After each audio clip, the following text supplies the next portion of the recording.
All right, we are on.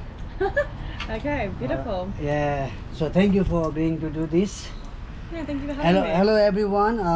Welcome back to the channel. And today I have Cassie. Cassie, and Cassie is a psychic. She has been practicing psychic. For how long have you been doing that, Cassie? So about 12 years now. Yeah. About 12 years, and I mainly focus on love and relationship readings. Yeah. So I really like to get deep and kind of go into the inner workings of people's behaviors and get them what they want. Yeah. Yeah. So like Cassie, let's start from the beginning. So when did you realize, like, like you had all this and you could help people and do all this stuff? It's such a good question. So I was 17 years old. Yeah. And I was standing on a balcony at Mooloolaba. And yeah. I had a couple of shaman friends there, and I got really drunk actually, and I woke up around about 3 a.m. Yeah. And then my friend Jason actually said to me, Cassie, what is it that you see when you look over the horizon? Because it was at dawn. Yeah. And then, so I looked out over the horizon, and I was kind of like, well, what is he kind of talking about? Yeah. And then I replied to him, and I said, what I see is a million colourful dots lighting up the sky. Okay. And they're all moving like static energy, and Okay. it was really quite beautiful. And then so he turns to me and he says, that's not normal, Cassie. Okay.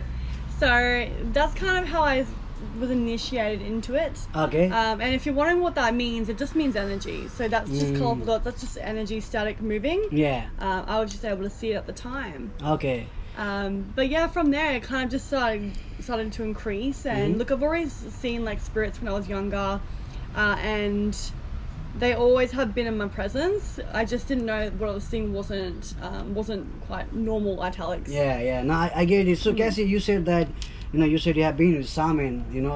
So explain shaman to me, because it's I don't think most of my audience know what shaman is, and I am aware of shaman. The way I understand shaman is shamans are the people who keep moving from one place to another. They are more spiritually strong, and they just believe in going together. But tell me about shaman. Yeah, so I'm not like overly, I briefly know what, being a shaman is all about. And from my understanding of what they do is they go through a series of kind of like tests. Yeah. So they're like almost like the custodians of the land. So they're so deeply spiritual. Yeah. And it's almost like they're unworldly. And they go through a series of spiritual, let's say, tests. Yeah. To prove their kind of responsibility as kind of a bridge between worlds. So a bridge between the plant world, which is all about plant medicine. Yeah. And then also the higher realms of spirits. So they go through a series of tests to help you kind of anchor into this earth grid, and understand what it means to be human. Yeah, no, that's really nice. I think everybody should every now and then be in touch with shaman, and then have a conversation with them, because those conversations are like literally different than the world we live in, because we are in the mindset of money and the hustle and the corporate world.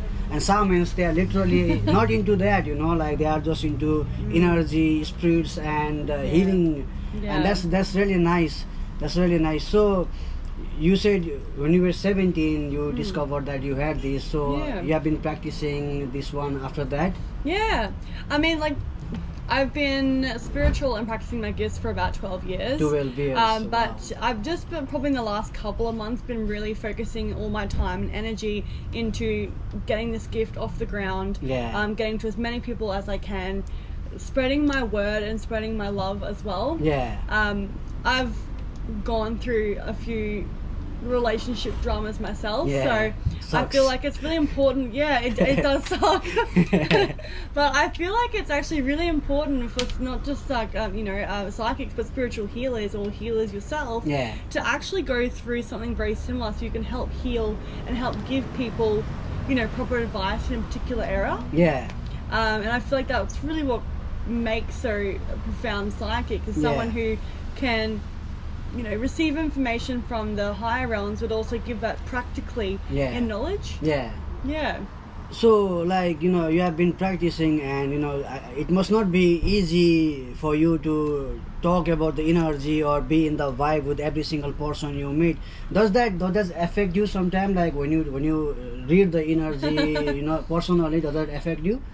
Yes. The short answer is yes. Yes. But it's like, when I meet people, I'll automatically know who you are, what your intention is. Yeah. And it's like an energy I meet, and usually it's when I see your eyes. Yeah. So if I'm being pulled in, Yeah. I'm usually a bit apprehensive. Okay. If I'm being pushed out, it means Yeah. that your energy is really strong. Okay. If we can meet in the middle of that, I know the energy is balanced. Okay.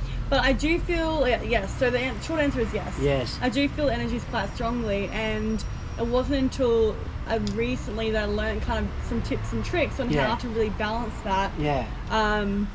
And how, just balance the energy so that it wasn't affecting me and I wasn't feeling so exhausted when I was doing readings. Yeah. And that's like a big thing for me, like Palo Santo, is it Palo Santo, I think? Sorry, it's actually a bark that I use. So I use this to help cleanse the energies, and I do this every time I come to Yeah. a Yeah. place here. No. Yeah, the bark works. Yeah, it's good, and like you keep talking about energy, and like look, I think most of the people, even myself, the understanding of energy is very vague. Like we see energy, okay, it gets things done, but when it comes to a person, like how does this energy affect every single person or themselves in every single day? Like how do you explain the energy that is in the body? There's such a big answer to that, but the main thing where energy affects us is really the planets. Yeah. It's really the planets affects our everyday kind of navigation throughout life, right? Yeah, so yeah.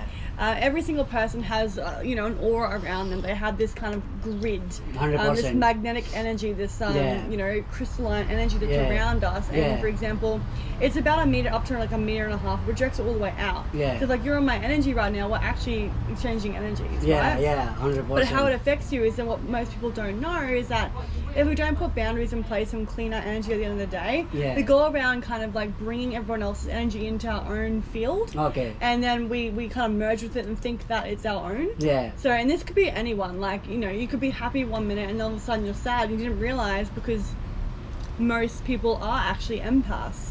They'll take on that energy, Okay. and then it's like you don't know why you're feeling kind of frustrated. Yeah. And then you add like the planetary aspects to that. Like for example, today there's a strong aspect with Venus and Mars. Yeah. Meaning that there's a real need for collaboration and a go get it energy. So Yeah. it's like collaborations of people coming together, and it's like it goes forward with ease. Yeah. That's the energy of Mars. Yeah. So then you add that like almost as a cake or an icing onto the cake. Yeah. And it explains people's behaviors and how energy is affecting you throughout the day. Yeah. That makes sense. Yeah, it does 100%.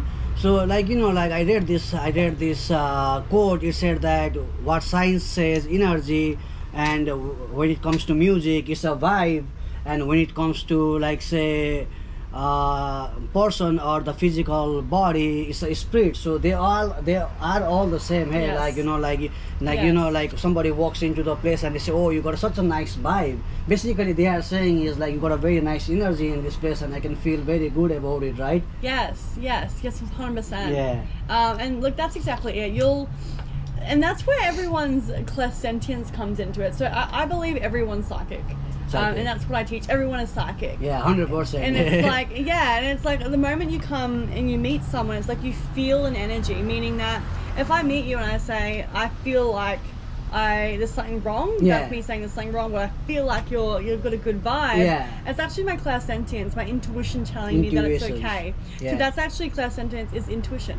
Wow, like So everyone's psychic. yeah, look, like you talked about intuition, and I have look, I'm with intuitions, like you don't get it every time, but when you get it, it's very hard to ignore. And sometimes when you ignore, like you feel really bad about ignoring your intuition sometimes. And I feel like yeah. Yeah, 100%. And look, that feeling you get when you're like, oh, I shouldn't do something, and then you do it and you're like, you kick yourself because you're like, my intuition told me. Or like for me it happens like like when I don't do it, seriously, like most of the time it has never become like when I do it, but when I don't do it, yeah, 100%. There's no like clap on the back, like, you know, claps is going, you know, you followed your intuition. Yeah. It's like that moment of like kind of like, oh, I should have felt that and followed that sense, and I know what I haven't. Yeah. But I think it's also giving yourself that you know, that compassion as well, and going like, well, a society that's not taught how to use our bodily senses to make accurate decisions. So people are very hard on themselves when they don't follow their intuition. They do need to bring compassion in, because we're just learning, right? Yeah, no, I love how you said about compassion, and you brought intuition in it, because I personally believe like compassion and empathy is the way to fight a lot of problem in our world. Because look, if money was the only way to fight all this problem, then we already have so much money. Yeah. but the problems are not being fixed. But when you talk about empathy, you could have no money but still be very empathic towards the other person, and you could make their day. So I am, you know, as a psychic, you are saying me that compassion and empathy is way to fight. That's really incredible. And honestly, like, tell me more, like tell me more. Okay. You know. And how does it work to you? Like, say, like, as soon as somebody sees, we talked about energy, and then you interact with the energy. So like, and then you get like, how do you see it? Yeah, so look, it's different for people. So you'll usually have a strong psychic sense of something that you will automatically like almost default to. Yeah. So majority of people, it is an intuition, because that is the first psychic sense. Called like you level up from there, right? Yeah. The next one, so that for me, the first thing I do is I feel the energy first. Yeah. And then the second thing is that I actually get shown it in I call it my daydream vision, but it's actually my third eye. So I get shown a lot of messages in my third eye in the picture form. Yes. And then I get a third wave of information coming down in my crown chakra, and it tells me what it is. Wow. So I kind of combine those three energies, and then anything else additionally to that I'll hear as well, people talking, or it combines mainly the three psychic senses for me. So that's my clairvoyance, my clairsentience, how we feel, which everyone can do. I have a clairaudience, so that's when I'm hearing messages come in. I usually hear them probably from like this area here. I know that usually that's like an earthbound spirit. So meaning earthbound, meaning it could be someone who's passed. It could be like a plant spirit. It could be any ghost. Any spirit really. And I hear it from here. If I hear it from like and see it here, it's usually my own truth, my higher self speaking to me. Wow. Because anyone, if you ask yourself questions, you hear it from here. It's divine truth, because that's your third eye. Yeah. That is eye is the gateway to all divine truth, right? Yeah. And if I hear it from usually here, it's my divine guide. So I hear like a yes. I usually see a yes exclamation mark or a no exclamation mark. And that's usually from this area here. Wow, man. Yeah. Like, that's incredible. You know, like it's incredible.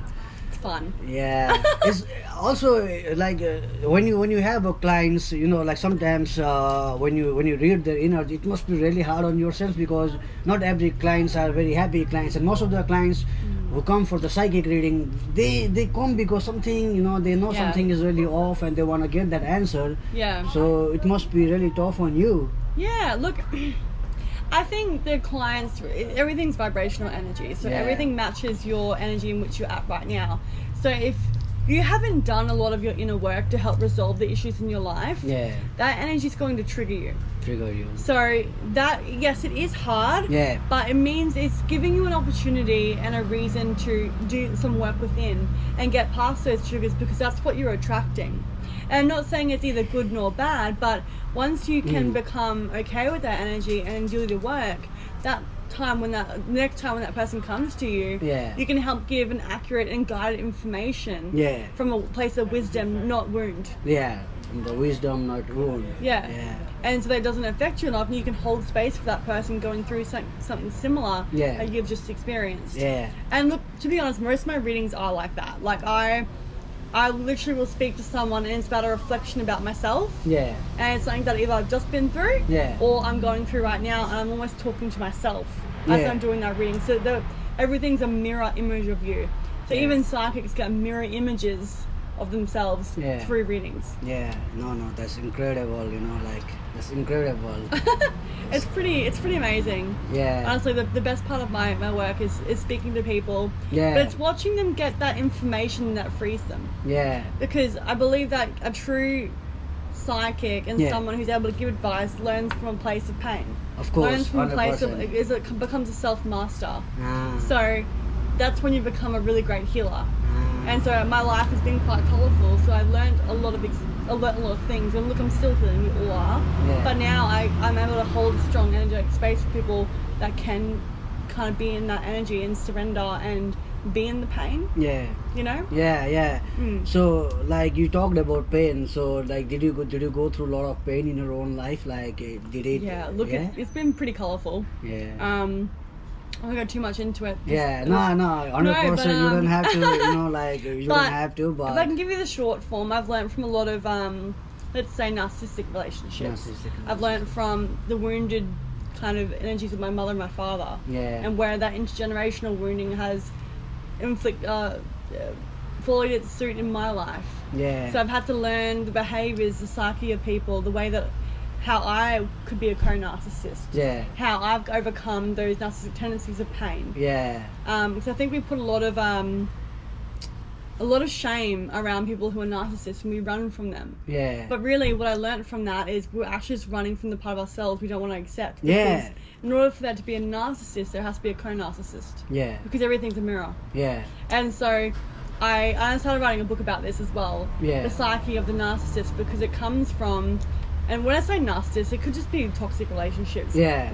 Trauma bonded relationships. Yeah. I deal a lot with love. Yeah. So I look at things from a very objective lens now, but I also hold compassion for that narcissist. Yeah. For that person in pain. Yeah. And know that every single person has the capacity to overcome that default that is their pain. Yeah. Does that make sense? Yeah, it does. And when you say narcissist, like I think like the way I understand narcissist is someone who just talks about themselves, or who just love themselves, and then they manipulate other people to get things done for their own benefit. But at the same time, like in today's world, I believe that there is a part of narcissism in all of us. But as long as we can control it and tame it and not interfere into other people's life, it's all good. Yes. Yeah. Yeah.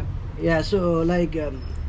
How do you identify narcissists? Like how do you say, okay, this is where I draw a line? Because So from my own experience when I was in my own pain, it's someone who is so hypersensitive to their external world that they're trying to control everything. So it could come up in the forms of OCD. It would come up in the form of someone needing to control all outcomes, meaning that they're not flexible in the unknown. It can mean someone who is either extrovertedly grandiose, meaning that they speak about themselves a lot and they don't hear what's actually happening outside themselves. It can come from a place of selfishness. And look, we all need to be selfish as well, but 100%. this type of person is still in a fight or flight mode, meaning that they have to have selfish behavior to actually survive. So it's not from a place of, from my own experience, it wasn't from a place of I need to make others feel shit. Although when they're hurt, they're in so much pain that they want to inflict pain. So that's when there's a choice there, right? So they can show up in a few different ways. The main thing is not listening to others outside of their own world. And that for me hit home when I realized, and I looked around and I was like, shit, like I don't know a lot about my friends. Or they don't even know about me. All they know is my excessively need to improve myself, and nothing exists outside of my self-development. So for me, it's this constant need to be perfect. And you'll see people like, a lot of great real estate agents, a lot of high-end people are actually, some of them are narcissists, because that hyper focus can lead you to great things. But it means that you're so hard on yourself that you're pushing yourself to succeed at such a high bar that no one will ever reach. And that's the thing, that when you fall into those, I wouldn't say trap, when you fall into those energies, a narcissist will show you where you need to feel worthy, so they'll make sure that you feel unworthy. Does that make sense? Yeah, it does. It's so you said it so nicely, honestly. Like like they need to be worthy, so they make you feel unworthy. Yes, they're showing to you that you feel unworthy. So it's like, let's not put the the label on him and slap him as a bad person, because they're actually, you pulled them in. You said, I need to grow. And so a lot of my own experiences have been like, you know, I'm trying this excessive need to get approval from them and do more and be more, because at the central level you're feeling like you're not enough. Wow. So you do enough. Yeah. You try and do enough, but it's never going to reach that because it's something that's reflecting to you. Yeah. No, I can totally relate to you what you are saying, you know, like, and it really sucks. And in today's world, I think like a lot of people suffer through this thing, like where, you know, like they either feel like they are not enough, and like they are in this toxic relationship where they see someone, you know, like who does that narcissism trait, and like they cannot get out, you know. And you talked about from the parents, you know, like, and I can relate to that because like in, you know, like some of the time the worst thing our parents can do is like, you know, they can inflict the pain on the children and they have no idea they're doing that. And how do you see that? Because I can swear to you there's lot of children out there who are being hurt by their own parents. 100%. Yeah. Look, hurt people. 100%. I'm gonna say it again. Hurt people. Hurt people. So the only thing in which you can do in that situation is look at where you can improve yourself. Because we can't expect people to change. No. But there comes a point where it's like you're an adult now. You're not that little girl. No. You're not that little boy. No. And it's time to now make an active choice to do better. Because if something's not working and like your life is showing up in pain, it's because it's showing you that what you think and feel is pain. So it's showing to you improve. And it's like as soon as we can take ownership of the fact that yes, our parents did what they could at the time. And look, we did too. But when we stop blaming them for everything in our life showing up the way it is, then we can make an active choice to heal, because we can't heal from a place that we don't know and understand. So, but once you become responsible and you know about the understanding of why you act a certain way, that then comes a choice. And then you are to blame for your choices from then. But moving forward. And again, no need to be perfect. You're not going to get it right, because it's a learnt behavior over such a long period of time. So again, compassion for yourself. It takes time to unlearn something. And it'll come to you in waves. And that's, you know, what I like to call as the awakening, because you're awakening from a slumber and a program that you didn't actually choose, but now you can choose to rewrite the story. No, it's 100% true, you know, like it's 100% true about all these things. And it's crazy, like what you say, you know.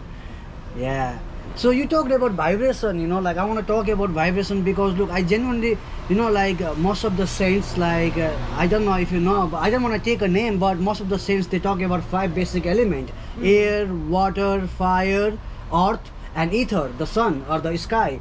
But you know, I have a theory that, you know, vibration plays the you know, to bring all of these 5 elements together and to combine them. Vibration is very powerful because everything is, you know, like constantly in the frequency. Right now there is so many frequencies resonating in our ear, and vibration, like, you know, I think vibration plays an important role. And you talked about vibration. Can you elaborate a little bit on how vibration and your psychic abilities, or like how vibration has helped you to understand and read people, or how do you see vibration? Oh, vibration. Look, vibration, it's like, when I understand vibration lets you know, like, it's like the moment of vibration. Here we go. When I'm vibrating at a certain frequency, it'll tell me in numbers, because the way vibrations work is that it's a sequence of numbers. So it's what's the word? It's like sacred geometry and numbers. Every number means something, right?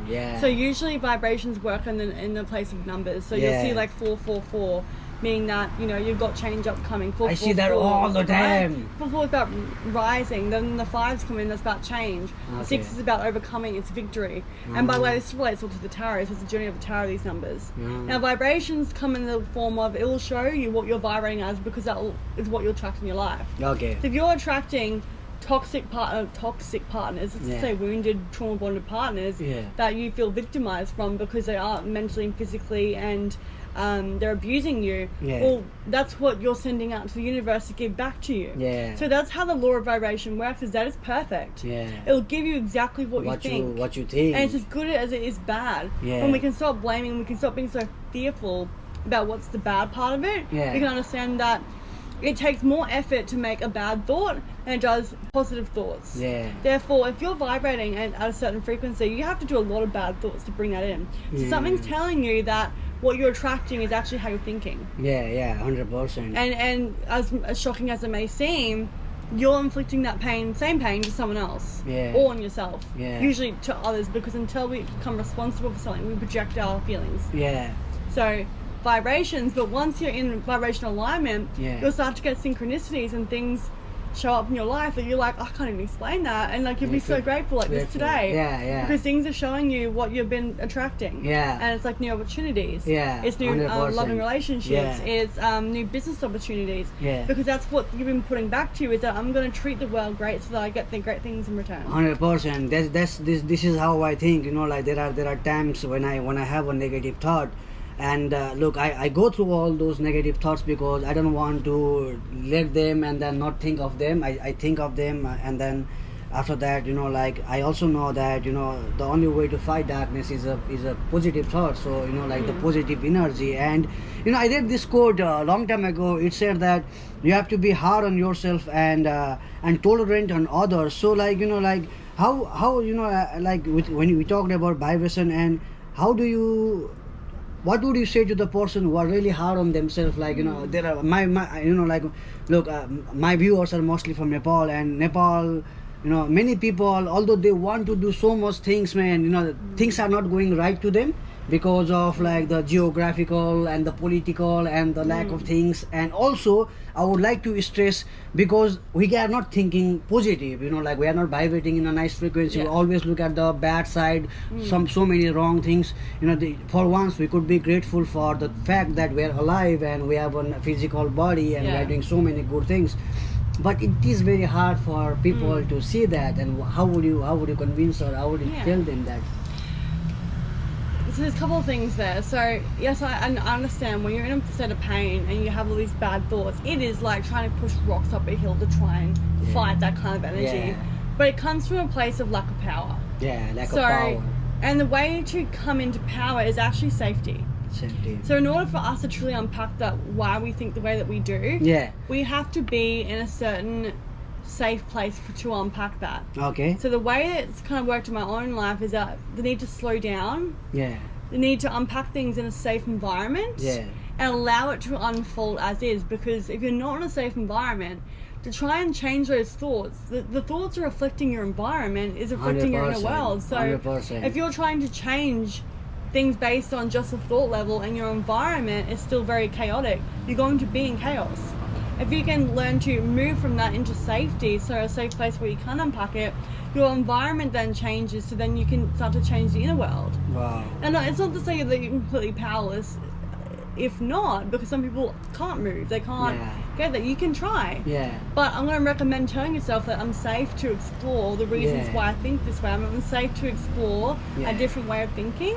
It's like giving yourself permission to explore a different way of being.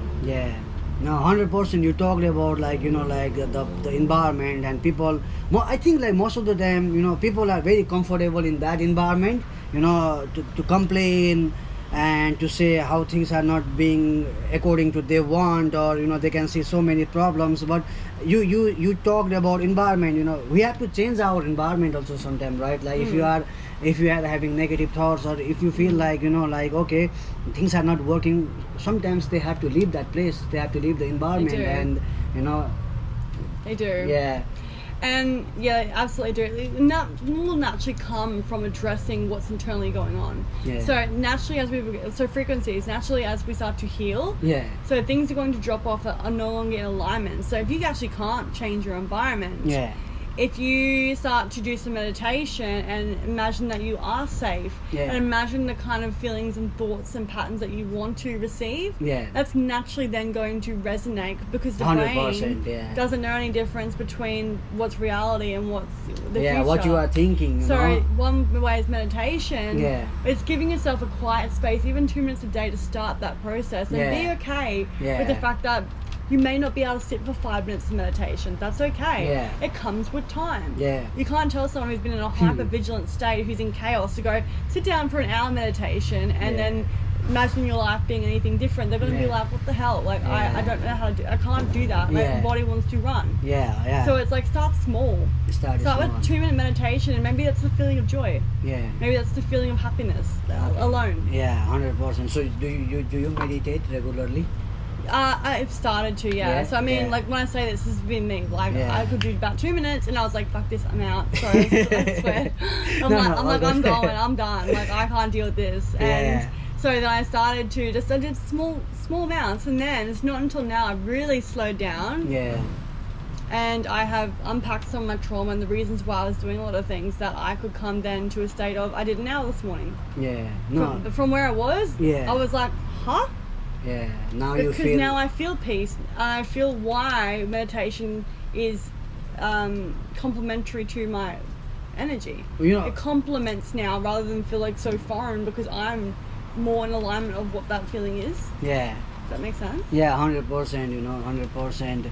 And you know, like I find it very fascinating that you talk about medicine and Eastern culture. Our Eastern culture was they talk about medicine long time ago, but today very few people practice it. You know, like we talk about medicine as if like we owe or we have a patent about meditation, but very few people actually do it. And then you talk about your traumas, you talk about all that. You know, you talk, and many people don't even talk about their traumas. You know, and I find it very, very like, you know. It is sad to see that many people are not talking about it, you know, and if you don't talk about it, first I believe that you don't heal, and another thing is like, you know, if you don't talk, another person is also not going to say about their trauma, you know, so it's like, oh, it's just, you know, like maybe I should not speak up, and it's all within themselves, and that really sinks them slowly. Yeah. And that's the thing as well. It's like, again, it's like compassion. Yeah. You don't have to go through something severely traumatic in life to have trauma. Yeah. It can be passed down. Yeah. Complex trauma can actually be literally inherited from your family's trauma. Yeah. So you might be living something that you weren't even aware of. Yeah. So it's like, but it's understanding the way that we understand trauma is our patterns. Yeah. It's our patterns and our thought processes. Why do we think the way that we do? Yeah. Why do we act the way that we do? If something's not right in your life and something's showing up that you don't like, you've got trauma. I'm sorry, what you do. Okay. Because happy people don't do shit things to themselves. Yeah. So all they do is sometimes they sabotage, but that's a trauma response, right? Yeah. Trauma bonded people and people who are hurt other people and they think bad things.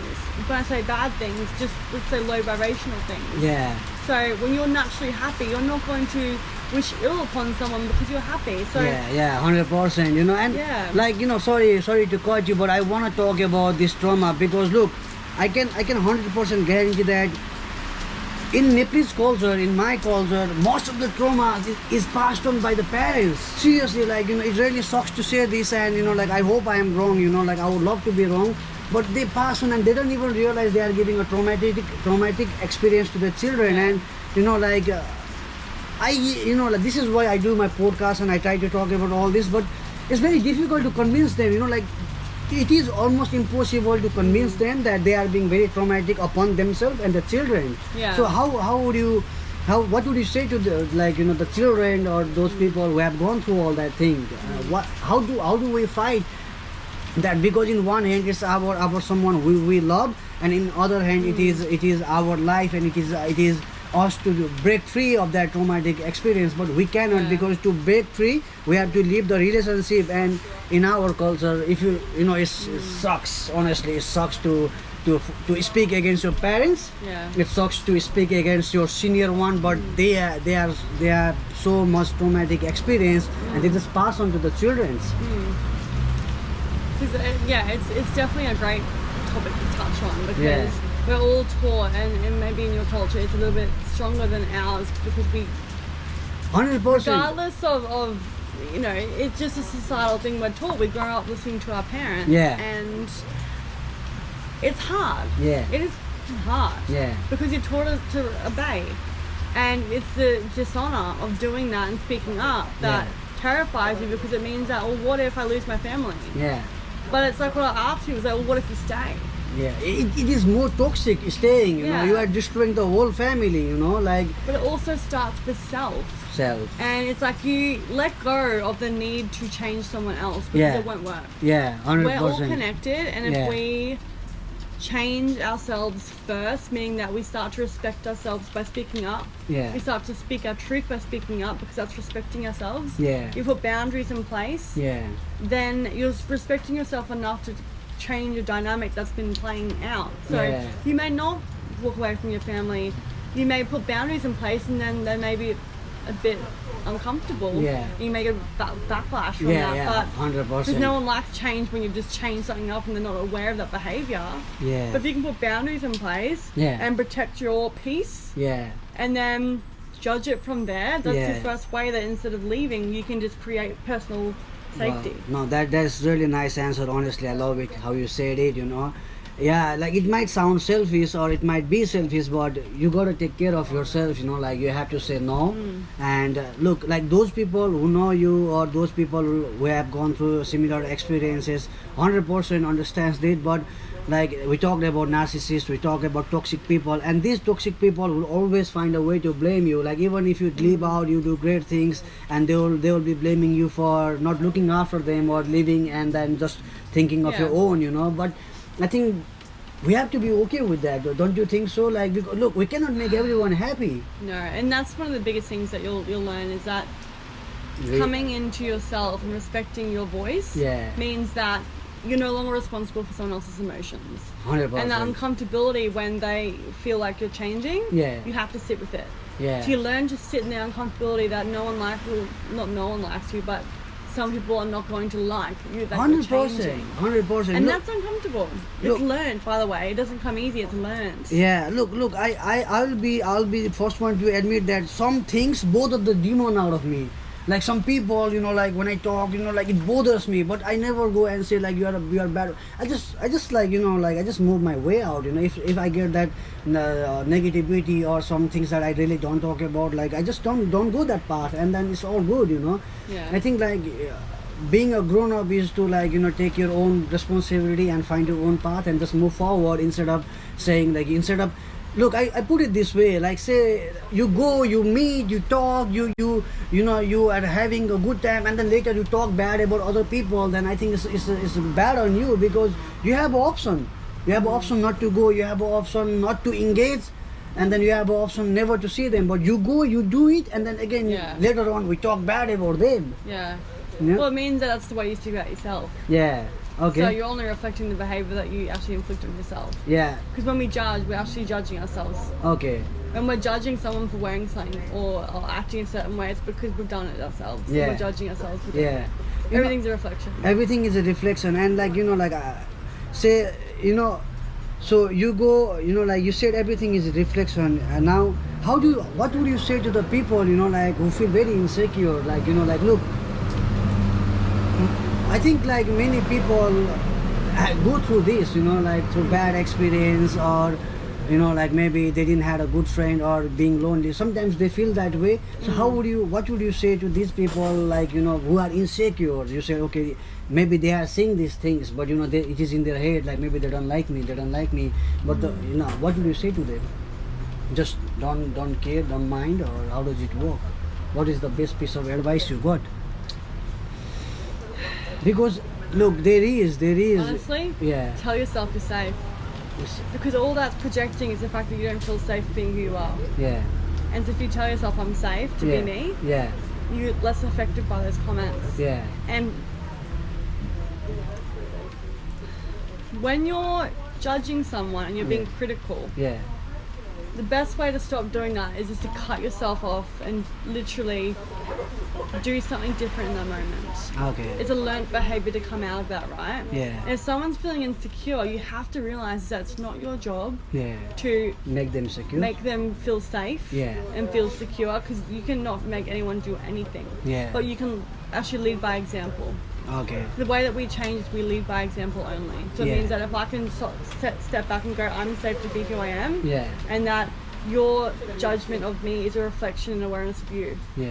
So if you can separate their judgment thoughts and go, well, that's actually nothing to do with me, and realize it is nothing to do with me, that's when you become a leader and you be less, you're not affected by the emotions and the actions of others. You become a leader and you go, oh, okay, well, how do you do that? And you go, well, I realize now is that it's actually not about me. It's about their pain, their judgment, their thoughts, because it's only ever about self. Wow, that's so powerful, honestly. Like, like I think that's 100% true. But like I really feel sad. Like many people, I think by the time they realize all these things, so many things are already gone. Age is past, relationship is spoiled, and the potential to do something in their life is already hijacked by these negative thoughts. And by the time somebody meets people like you to have this kind of conversation, or somebody gets a peace of mind, they might get a peace of mind, but the talents and the possibility they could achieve is wasted, because all they thought was, what will other people say? Like, I'll give you example. In our country, like, say, let's take a marriage for example. Like, although husband and wife is not happy, they don't leave each other solely because they are afraid of, like, what the society will say. Yeah. So like, they live in a toxic relationship just to make the society happy, which society has nothing to do, right? Like, society wouldn't care. They don't care. When you die, they don't care. They don't care. They don't care. That's 100%. Society. It is really crazy how we spend a lot of time thinking what other people think, but the fact is nobody cares. No one cares, and that person is not thinking about you. Yeah, 100%. That's just the simple truth. They're not thinking about how your day is going, and if you're okay. They're thinking about themselves, because we can only think about self. Yeah, and we can think about how we deliver things to others, but like to conform to a society that doesn't, at the end of the day, care whether or not you conform to a society, because there's nothing legacy left behind. All it was a sheep operated system. Yeah. Well, there's always a choice. Yeah. And just give yourself a bit of compassion again, because you chose that. Yeah. You chose that society when you came here on earth. Yeah. You chose that blueprint, you chose those experiences, you chose the religion, you chose everything. Yeah. And it was up to your soul to grow through that. Yeah. At a certain period in time in your life, everything is divinely timed perfect. So first of all, let yourself off the hook. If you're 59 or 49 or 39, whatever the age, and you're just coming to this knowledge, you chose that. Okay. And it's never too late to feel joy. 100%. I agree. It's as never long as you're too late. breathing, you have an opportunity to feel joy. 100%. 100%. Yeah. That's really well said. That's really well said. To say that. And like the society or something, like you said, it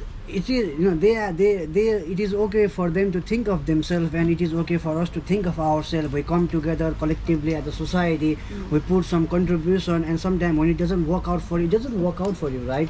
Like, we don't need to spend so much of our time and energy trying to make people happy or impress them, but wasting our potential, or being so fearful and being so sorrow with ourselves because we just want to make them happy, or we are worried about what will they think.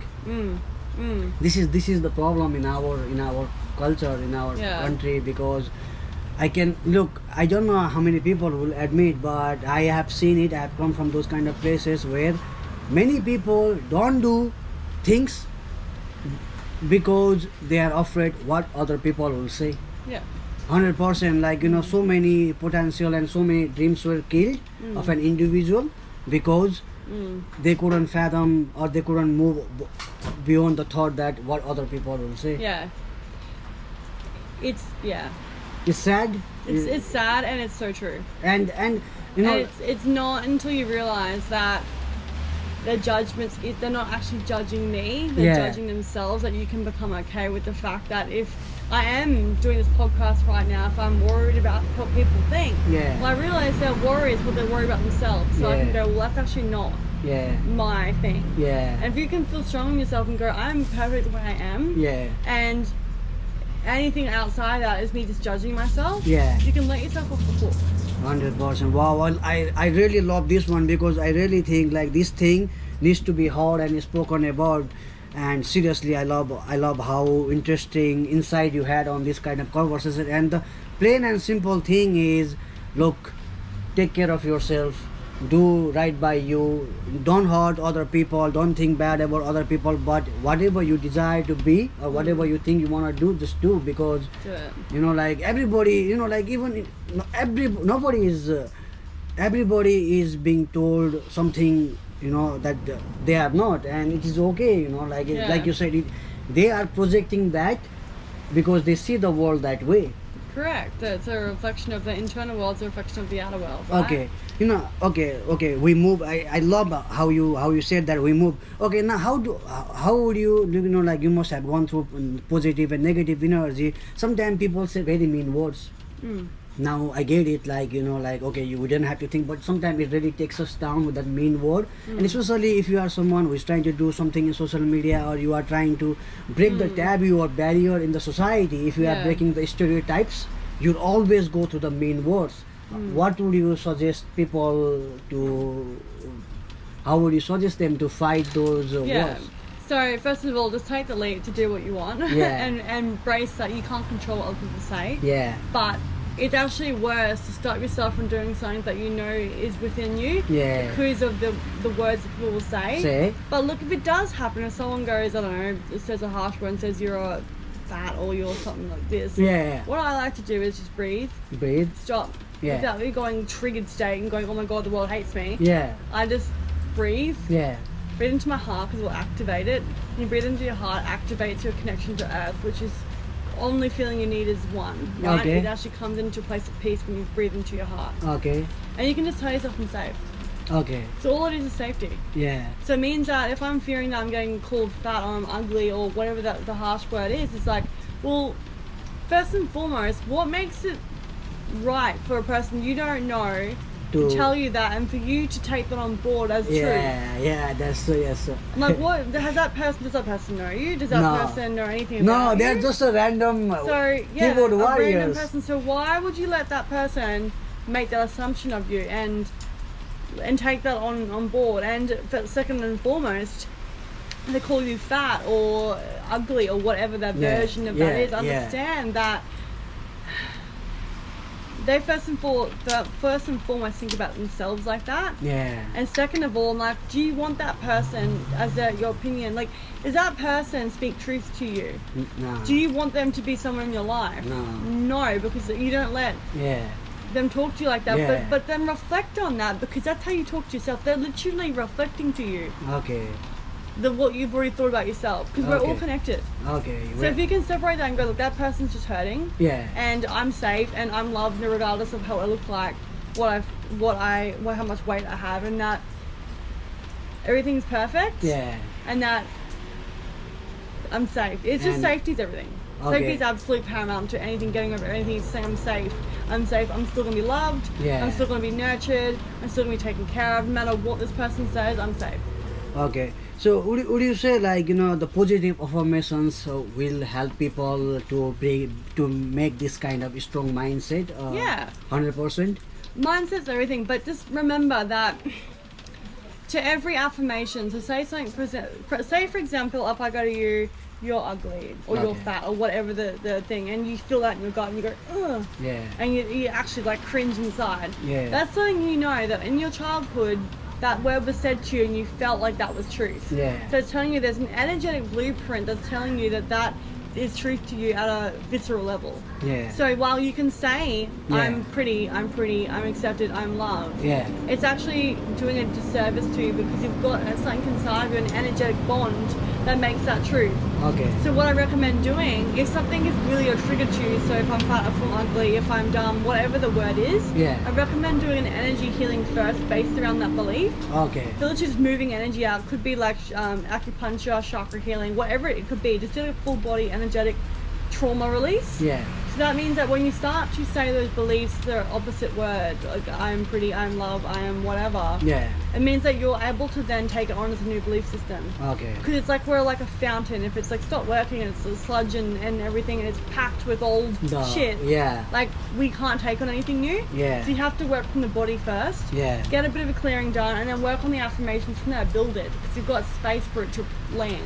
Does that make sense? 100%. It's so precise, and like it really, I think it really helps the younger people or someone who has been in the traumatic experience for a long time. That's really nice. So like tell me more, like honestly, like I said, I don't even know how to ask a question, because like I'm not in that zone.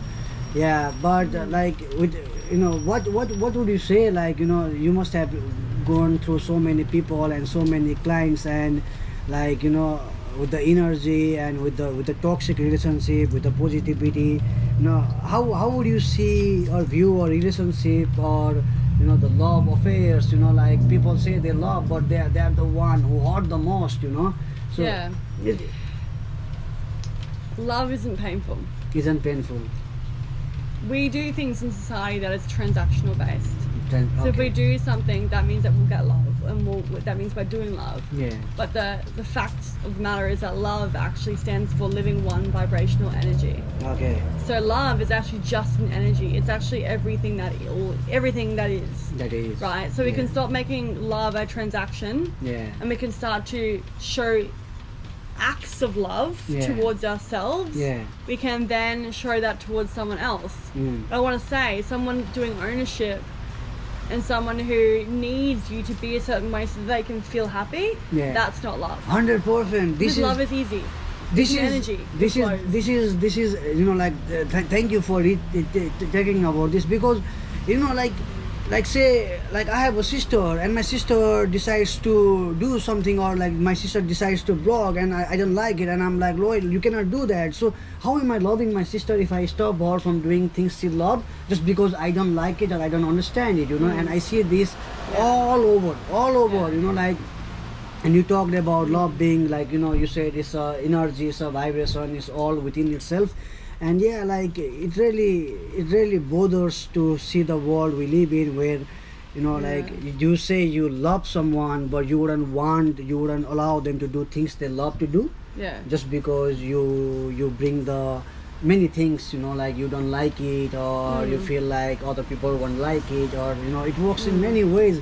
And these practices are really big in our culture, like in our country. Look, like it really sucks.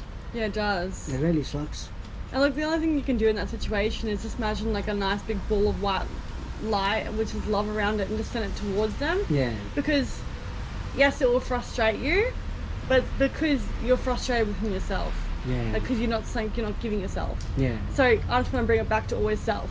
Okay. If you're frustrated that your sister or your brother or Yeah. someone's doing a certain act or behavior that irritates you, Yeah. it's because there's a part of you that doesn't show up for yourself that way. Yeah. So if we start to heal that dynamic and show up for ourselves with respect, with love for ourselves, that very behavior is not going to affect us because we're showing for it in ourselves. Yeah. In fact, that's when you can start becoming objective Yeah. and just send them love because you understand from a place of compassion for yourself. Yeah. 100%. So when we're angry or frustrated or upset or needing someone else to change so that we feel better, Yeah. it's because it's the same thing that we're not showing up for ourselves. Yeah. So that's how you heal that. You give it to yourself first, Yeah. and then that actually doesn't bother you. Yeah. All it does is that you go, well, that person's going through an experience, Yeah. and all I can do is show them compassion and love and be there for when they need to come to me. So basically, like like talking with you for all this, I think I have one key takeaway is like like you whatever it is a reflection of yourself. If you are very you feel like happy, you are loved, then you don't see all this negativity. But say you find a problem in him, her, it's actually you are finding a problem within yourself. Correct. And as soon as we are okay with that, Yeah. and accept that and take Yeah. responsibility for the fact that the lens that we're looking through is a judgment of ourselves that we're not showing up for, that's when the story starts to change. Wow. So I can tell you from experience, and look, I've done all of this. I was the most critical, judgmental person there ever was. Wow. And I've done all this, but as I've started to show it for myself, and over time, it doesn't happen overnight. Yeah. But now I can look at behaviors of other people and the same trauma responses and just go, I wish them love. Like I just wish Yeah. that they can come to a place of compassion in themselves Yeah. and show themselves that. Yeah. So it's always a reflection within, and as long as we change within, Yeah. that's when we can change others, because people want to be accepted, right? Yeah. So if you're asking yourself, well, how do I help my person, or my sister that's a drug addict, or maybe she's in a toxic relationship, or he's doing something that is not okay? Well, first of all, you can't change them. But second of all, what you can do is change yourself so Change that they want yourself. to become like you. Well, that was really nice. And look, I want to move forward with this topic. So like tell me the importance of these cars, like say like I'm a chef. I'm Yeah. a chef, my tools are knife, chopping board, thermometer. So as a psychic, what are the importance of what is you call this Yeah. tarot card? Oh shit, it's actually... Oh god. Oh no, god. Oh no. Oh god. Sorry guys, it just oh my god. We're good? So the importance of the tarot cards. So they're like a tool. Like just like a knife is a tool. Yeah. These are a tool to help unpack a story. Okay.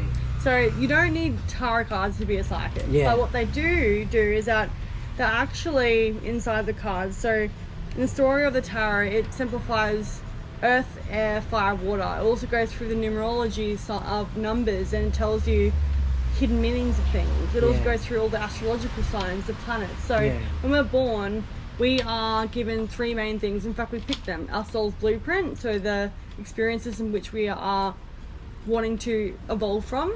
We're then given a numerology report, so it tells us, so how do we vibrate, how do we go about the geometrical kind of patterning, when I say that, how do we go about the natural energies of the planet based on new numbers. So it means that if you're a life path 9, for example, you might be born as a person who needs to come into wisdom. If you're born in a life path 1, it means that you are someone who needs to learn about action, taking actions. You're a newer soul. If you're like an 8, you're needing to come into a place of balance in this lifetime. So it tells you, well, what's my main objective here?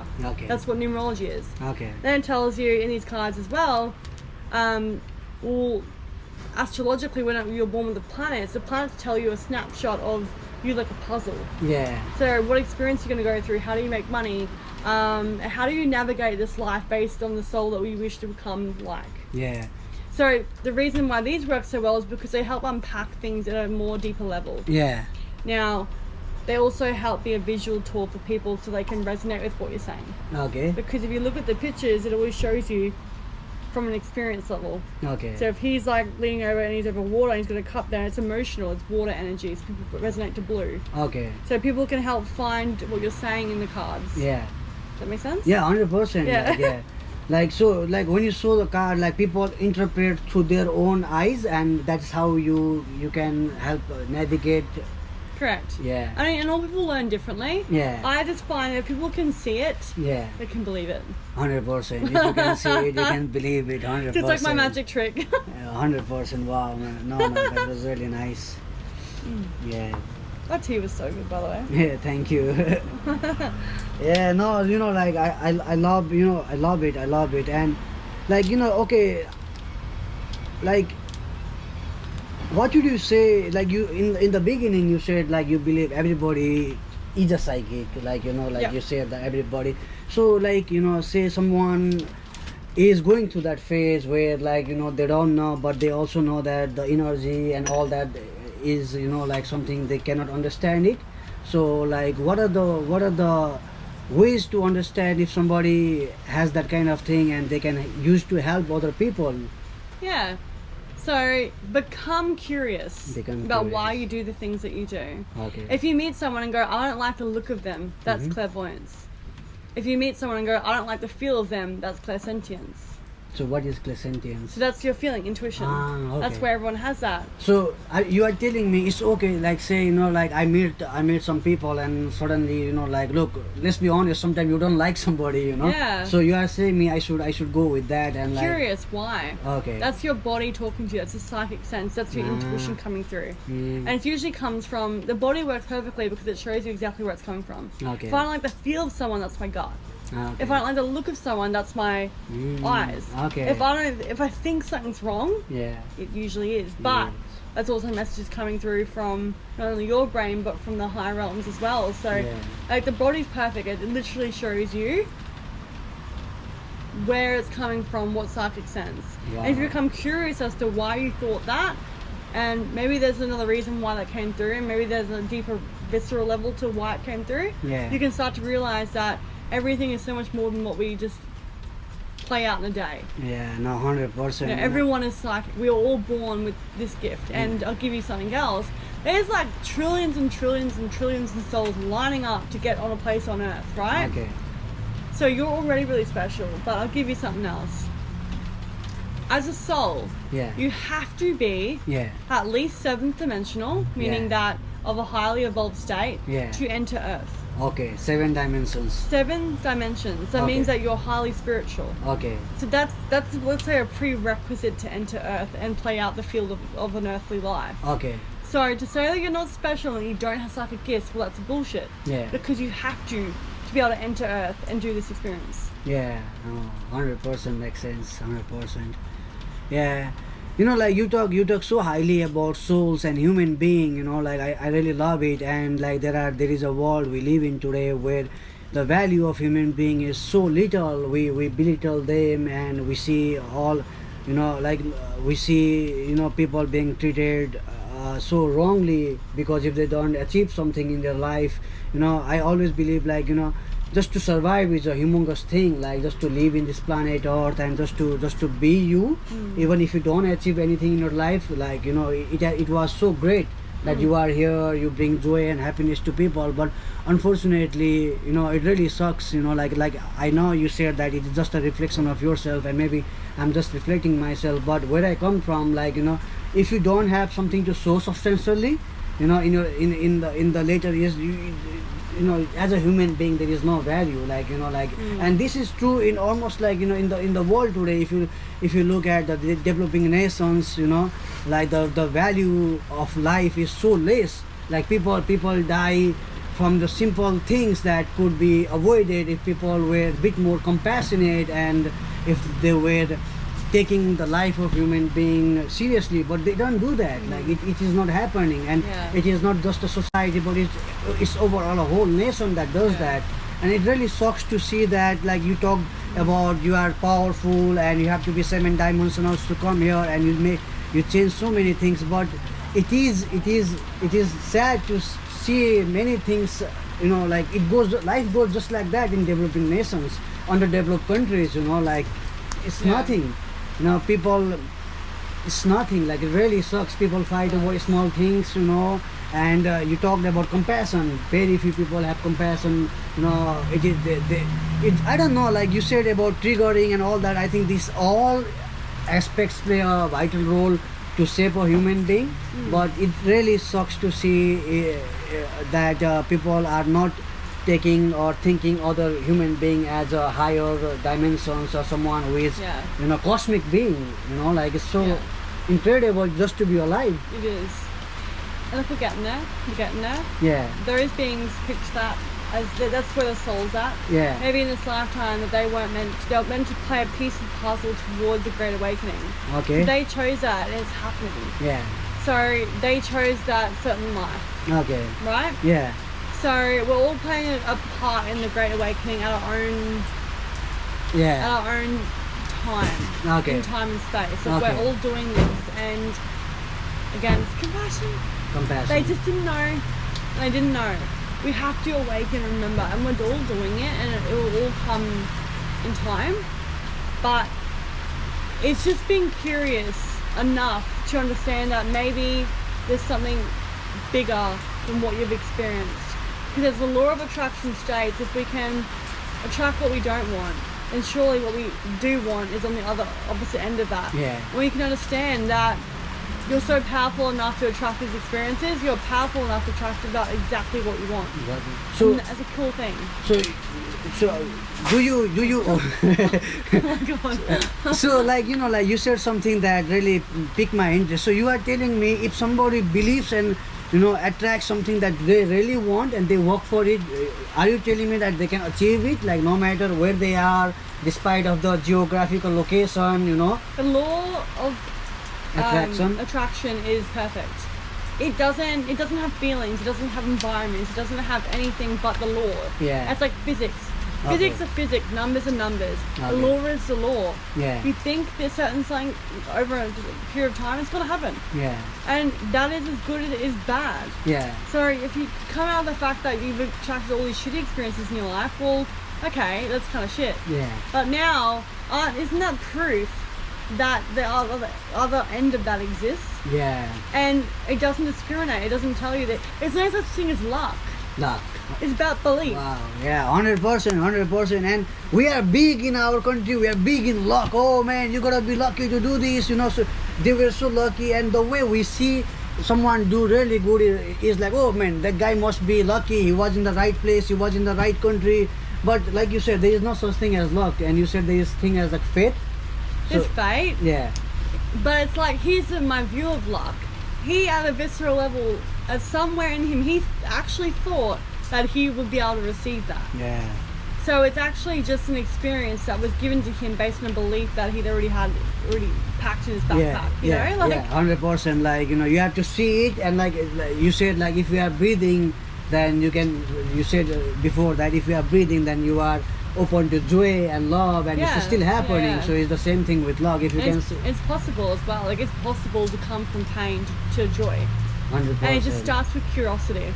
Yeah. Curiosity that the other side of the coin exists. Yeah. Yeah. No, like it's really deep. The amount of things you say is really profound, and like, you know, yeah, I don't know. Like, I really don't know. You know, you talked about energy. We talked about spirits. You know, you talk about luck. Yeah. What else? What else?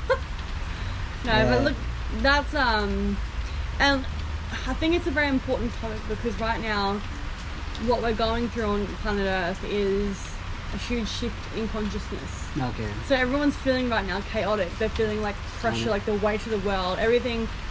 People are getting forced to reevaluate things. Yeah. So this message is actually very critical, because it's showing people that something's coming, Yeah. and unless we adapt, we're gonna fall behind. Yeah. You know? So Unless we can adapt to a new way of thinking, and that's just by curiosity, life will continue to be pain, and it'll get worse. So it's like God's rule is perfect. When I say God, Gus, you know, God, source, universe, spirit, whatever your religion or belief, right? Whatever we believe. Whatever it is that you believe, God's fine. His law is perfect. He creates a safe zone for people. It's earth, it's love. Yeah. And if you do bad things, you experience pain. So it's like an arena, and you do more things are out of pain, and it's like it gets more painful. God is saying, come back to the safety, come back to feeling good, come back to where everything is meant to be. And it's like, you're the only one continue down the pathway of pain. Okay. He's saying, like, that's going to be more painful as you go along. As you go along, you keep doing things that are painful, and it's like, ouch, that's really life starting to sting. Well, he's saying, come back to well-being, come back to feeling good, I'm over this way. It'll never punish you for being in that place, because nothing exists outside of love. It's just an illusion. And pain shows you to come back to the safety net, come back to a place that is joy. True. You know, like I'm Hindu, and in our Hindu culture, you know, we describe the world as a lila, so the act of play. So this world is an act of play, and lila translates to illusion in English. So, like, you know, like in our Hindu mythology, all we are doing is being a part of a play. Like, this is a drama, and we are just being into the play. And this is how we basically the core understanding of Hinduism, and their understanding is this world is a lila, and you are here to play your part. So in this lila, like, if you can understand energy, if you can talk about compassion, empathy, about, you know, like, just being yourself, mindful, and projecting our own world in a nice and kind way, I think we have done the right thing. You know, if we can do this much, it doesn't matter where we are, what we do, or even if we have achieved some success or not, we have already done great things. If we just be within that practice, be compassionate. Just show up a little bit better than you did yesterday, even just a smidgen. Even just a minute, show up a little bit kinder, a little bit more compassionate, a little bit more hopeful. 100%, You know, it just starts with a little curiosity and a shift that starts to slowly occur. Just be okay with the fact you may not get everything right, and that it's going to be a bit of a journey. Be okay with it. Be okay. Set the expectation that it took you a lifetime to learn what you've learned, and it's not going to take a lifetime to relearn it, because you're smart, you're intelligent, but it will take time to master the other end of that. 100%. You know, like, look, like, I feel that you are saying this to me because, like, I sometimes I personally believe, like, you know, like, a lot of time is gone, and like I cannot get those time back. And you know, like I have not even mastered anything, you know, like I just feel like I'm randomly doing this, and I'm chasing things. I generally don't know anything, but like you said, be little bit better than yesterday, be more, little bit, you know, just even little bit better. If you do something that you have not done yesterday and that's nice, it's good. Yeah. You know, we don't need to learn everything, or we don't need to figure out everything, because I don't think we can.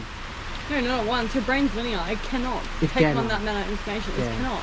Yeah. But if you set yourself for the week one thing that would bring you joy, whether or not it's learning something, or maybe it's showing up, maybe it's getting up 5 minutes earlier than you usually would, maybe it's starting to eat healthy, maybe it's eating one thing healthier.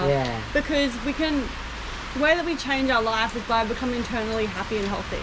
So if you can do one thing that you know you need to make a change with, and just set yourself for one thing and show up for it, that will start to create a ripple effect, and you get praise for it. So, oh, this week I showed up 7 times in a row, and I've got to put the 5:30, or maybe I ate a little bit healthier and I felt better. So you give yourself praise. So it all starts with a little step. I like to set myself a new goal every week or so, and just one thing. I used to do 5 things and like set myself so much routine that it was like almost repressive. It's one thing that brings you joy. The moment it doesn't bring you joy, you're doing it wrong. You're overcomplicating it. You're needing to be perfect. But another thing I always recommend doing is writing in a journal. Wouldn't it be cool if, and letting yourself just run riot with that thought pattern.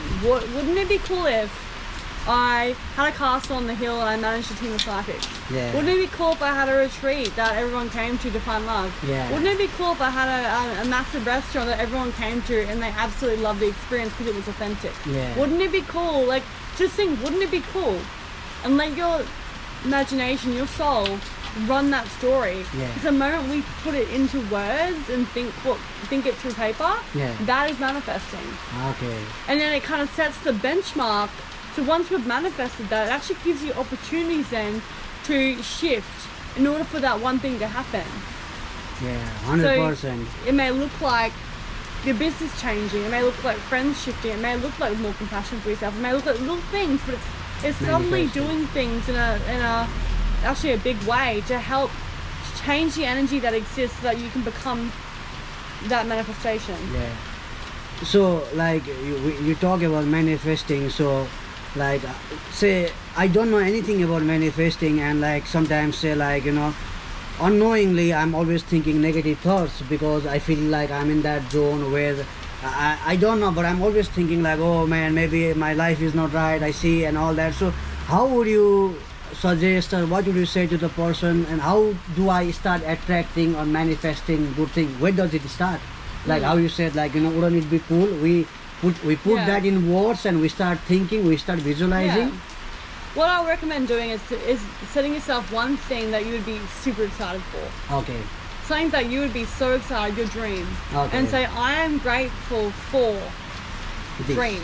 Whatever that thing is. So right, I'm grateful, I'm so happy that I'm living my dream and that this now exists, and put your heart into it. Whatever that dream is for you.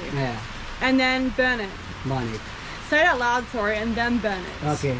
So you're losing, fire the transformation tool. It regenerates it. So it's actually a physically regenerating energy. So if you put it into words, speak it out loud, because we have to speak out loud, that's how it works. Put it out to the universe in fire, and then literally feel like it was already happening, like I'm already living this dream. Act as if. And if you've got some negative thoughts, well, you're gonna have that, and that's okay. But flip the switch. Hug yourself in the moment when you do that. If you're saying like, oh, I hate my life, no, I love my life. And trick yourself. Start to pull yourself up when you do it. Because you have to pull yourself up. Start to do things that are different. Brush your teeth with a different hand. Show new circuits in the brain that help fire. You have to trick the brain. 100%. That's why meditation is great, because it's actually a tool to help trick the brain and find new circuits that stop you from doing an old paradigm, an old way of behavior. And the brushing your teeth is really cool, because you'll start to do it with your left hand, but your brain's already starting to unravel a bit, because it's like, oh, I'm learning something new. Wow, that's so simple yet powerful. I have never thought of that. I'm 29 and I've always brushed my teeth with one hand. I never thought of that. But doing that alone, your brain then starts to think, oh, I can be a new way. So you open up like the floodgates for new. Wow, that's crazy. Yep, 100%. I agree with so many things you said, and like I especially loved how we talked about low self-esteem or negative energy, where people don't love themselves for whatever the reason it is, and it is really hard. It is really hard. Like it really sucks. Look, I come from a developing nation. Like underdeveloped country, developing nations, and I have seen the value of life so little. Where the value of materialistic things are higher than the value of life, and it really altered my understanding of life and materialistic wealth. And we give up so many good things to chase things that really don't bring joy to our life, and like by the time we realize we did that, so many things are wasted, so many things are gone. And basically you told me that it's like be happy, be joyful, and to live in the present, and that's the biggest thing. And the time goes away, you look back, you're a happy person. Yeah, exactly. And look, nothing is ever wasted. Nothing is ever wasted because you chose that. Okay. So look, lay yourself the hook. You chose that timeline to come and awaken to it. Okay. You chose that. Yeah. Your soul did. Yeah. So you didn't waste anything. You actually lived to the expectation that your soul set for you. Okay. No, 100%. You chose that. Yeah. Like just let yourself off the hook. Nothing is ever wasted. Nothing is ever wasted. Yeah, true. Yeah, 100%. Look, I loved everything you said. And like honestly, like you talked about astrology and the things, and we are very big in astrology. Like when we are born, we are given, we call it China. So they make like where the moon was, where the Jupiter was, how does it affect. And I'm very glad you talked about that. Like seriously, like I think this thing like this thing is the basic thing for every single Eastern culture people to understand. They are very big in astrology, and we are very big in psychic as well. Like like some people are open mind, some people are not open mind, but deep down, like we are very big in our culture. We know somebody is capable of doing, not everybody, but 100% somebody is capable. And if you find the right person, and then you said everybody is capable, that was another thing to mind storm or to think about yourself. So like that's really awesome. Like would you say, like if somebody started from the very beginning to manifest this kind of thing, they will get 100% better at it? So what to do? Yeah, like being a psychic, or just being curious about what you feel. Yeah. Being curious about what you see in your daydream vision. Yeah. And literally saying, like, write it down. I am awakening to my psychic gifts. Yeah. Burn it. Burn it. And then you're gonna start to then come to awareness when something happens, because the law says the law is perfect. It goes right. Okay. So now I'm going to give you what you need to understand what's happening. Okay. So, like, I want to ask about dreams. Like, what importance is there of dreams? Like, how would you interpret dreams? Dreams are such a big topic, but like the way I understand it, because it's run by your subconscious. Okay. So it's usually it's thinking about the things that are in the back of your head majority of time. Yeah. Now they can also be futuristic, because when you sleep, your body actually releases a chemical DMT, dimethyltryptamine. Okay. That is the spirit molecule. Okay. So that means that when you're in your dream states, you can get meditation in your dream state. Yeah. You can get to that point. It means that you're seeing and experiencing the world through the all, meaning that it's like no time and space exists. So it's showing you the future, the past, present, your fears, your joy. It's showing you everything from your consciousness on a platter, and everything else that exists on the platter in the universe. Yeah. Does that make sense? Yeah, 100%. 100% it makes sense. And like how serious should we be about our dreams? Like something that we see, like says you dream of something, like should you sit down and think about, like, okay, what was the dream about, or like it's just a dream and you just go with the... Your dreams are very important because it shows you from a non-critical state what you're thinking in your subconscious, and also what's incoming. So I would be curious about how you felt in the dream, not necessarily about what you saw, because your interpretation is the illusion. Okay. Your interpretation of the dream can get you, it's not accurate, it's how you felt. Okay. How you felt in the dream, because your feeling creates manifestation. Okay. Your feeling creates everything. Okay, wow, that was, yeah, that's good. You could be a wild dream. You could be a coin and you're burning in this dream. You could be literally a monkey. But it's and that monkey experiencing fear. Yeah. Are you living the monkey mind? You know? Yeah, 100%. No, that's good. Are you worried about a past life that's coming through? Maybe you're burnt at the stake. Maybe you are taking your money taken from you, so you have recurring dreams that your money's taken from you. Now that doesn't seem out of it in this lifetime, but it's showing you what you're fearful of also. Yeah, no, that's so good, yeah. But also, if you have recurring dreams and if it's too much, hand it back to the fucking universe. Just be like, it's too much. Take it away from me. Resolve it. We don't have to do everything. We've got a universe that works for us and where we work with it. So if something's too much, say it's too much for me. I hand it over to you now to dissolve it and transform you take it. care. And that's okay too. You don't have to be the expert in everything. No, I love it. You know, it's so simple. Like, you know, it's not like, oh, we are talking about things that we don't understand. The conversations are so, you know, like it impacts a human being life, but the answers are so simple. All we are talking about is like, you know, be positive, you know, have compassion, you know, like believe in universe, understand your frequency, vibration, you know. The real joy of life are all so simple, hey, like it's all simple. It's so simple. And when you get to that understanding, you think it's so cool because you're like, wow, you see, I really can become anything I want. Because the law says that it doesn't judge, it doesn't tell you whether or not you deserve it. It says, right, okay, I'm gonna give you exactly what you're thinking. No, that's like seriously, like it can take a long time to figure or to reach up to this phase, but once you reach, you are very powerful. Oh, it's fantastic. It's once you hit the point where your brain goes, oh, that actually is truth. Oh, the world just opens up. It's like you've hit dreamland, because it's like you've hit the golden ball, because it's like when you start to believe that is the only truth, that's when life gets real powerful. And like, you know, like like in Malaysia, I meet a lot of people who are very deep in meditations. And all I hear from them are like, oh, I'm so intoxicated only through my meditation. Like, you know, like they are always like, you know, wow. They meditate and then they see the world in, I don't know, in different state. Like I talk with some guy, they are like, wow, they're always happy, joyful, you know, like, you know, it is profound experience for them. And all they did was like be positive, had that alone time, meditated, and the positive thought, they talk about universe. This is all they do.